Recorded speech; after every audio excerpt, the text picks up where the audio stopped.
कर्मों का फल तो इंसान को भोगना ही पड़ता है। एक समय की बात है, एक गुरुदेव एक शिष्य को लेकर नदी के किनारे भ्रमण के लिए पहुंचे। भ्रमण करने के दौरान उनकी नज़र एक मछुआरे पर जाती है, जो कि नदी में जाल फेंककर मछलियों को पकड़ता और उन्हें अपने पास में रखी हुई टोकरी में मरने के लिए छोड़ देता।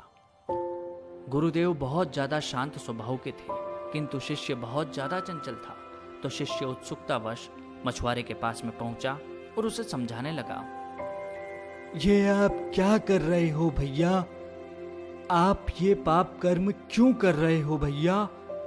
इस संसार में जीवन यापन करने के लिए, धन उपार्जन करने के लिए बहुत से सद्मार्ग हैं, तो आप ये पाप कर्म करके ही क्यों जीवन यापन करना चाहते हो?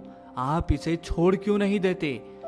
मछुआरे ने बहुत देर तक उस व्यक्ति की बात को सुना, किंतु जब मछुआरे को यह प्रतीत हुआ कि यह व्यक्ति मेरा समय व्यर्थ कर रहा है, उतने में ही मछुआरा झुंझलाकर बोला, देखो भैया, मैंने आपकी बहुत सुन ली।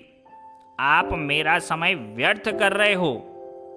पहले ही मंदी चल रही है और आपने आके मेरा बहुत सारा समय बर्बाद कर दिया। आप यहाँ से तुरंत प्रभाव से चले जाओ, अन्यथा बहुत बुरा होगा। मछुआरे की यह बात सुनकर शिष्य भड़क गया और कहने लगा, देखो भैया, अगर आप नहीं माने तो मुझे आपको दंड देना पड़ेगा। ईश्वर आपको दंड दे या न दे, किंतु मैं आज अवश्य आपको दंड दे दूंगा। इतने में ही गुरुदेव वहां पर पहुंच गए और शिष्य का हाथ पकड़कर उसे आदेश दिया कि तुम्हारा कार्य था, तुम्हारा कर्तव्य था इसे समझाना। तुमने इसे समझा दिया, दंड देने का अधिकार तुम्हें नहीं है, तुम चलो यहां से। और इस तरह वे दोनों वहां से चले जाते हैं। इस घटना के लगभग 2 साल बाद शिष्य और गुरुदेव का संयोगवश उसी नदी के किनारे फिर से आना होता है। इस दौरान शिष्य की नजर जाती है एक सांप पर, जिसे चींटियां नोच नोच कर खा रही थी। उसकी पीड़ा को देखकर शिष्य से रहा नहीं गया। उसने तुरंत लकड़ी उठा ली और जाने लगा उस सांप को बचाने। उतने में ही गुरुदेव ने उसे टोकते हुए कहा, देखो पुत्र, तुम यह गलत कर रहे हो। यह सांप अपने कर्मों के फलों को भोग रहा है। यदि तुम आज इसे बचा लेते हो और इसके कर्म बाकी रह जाते हैं, तो इसे फिर से एक जन्म लेना पड़ेगा इसी कर्मों को भोगने के लिए। तो बेहतर यही होगा कि तुम इसे अपनी हालत पर छोड़ दो। शिष्य को यह बात समझ नहीं आती। वह कहता है, गुरुदेव, ये आप क्या कह रहे हैं?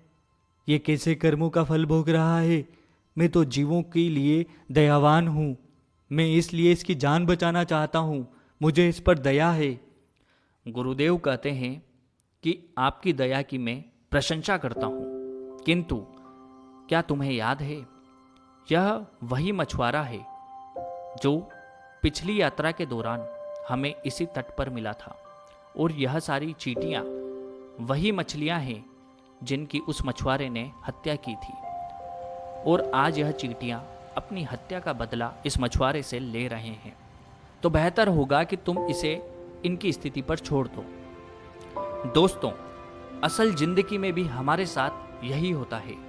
हमारे कर्म, चाहे वो अच्छे हों या बुरे हों, लौटकर हमारे पास वैसे ही आते हैं जैसे कि एक बूमरैंग एक निश्चित समय सीमा और दूरी पर जाने के बाद फिर से लौट कर आ जाता है। तो बेहतर यही होगा कि अपने सत्कर्मों को बढ़ाने का प्रयास करें और अपने जीवन में अच्छे विचारों को अपनाएं। यदि यह वीडियो, यह कहानी, इसकी शिक्षा, हमारे विचार आपको पसंद आए हों तो चैनल को सब्सक्राइब करें और कमेंट करके अपने विचारों को व्यक्त करें। धन्यवाद। जय श्री महाकाल।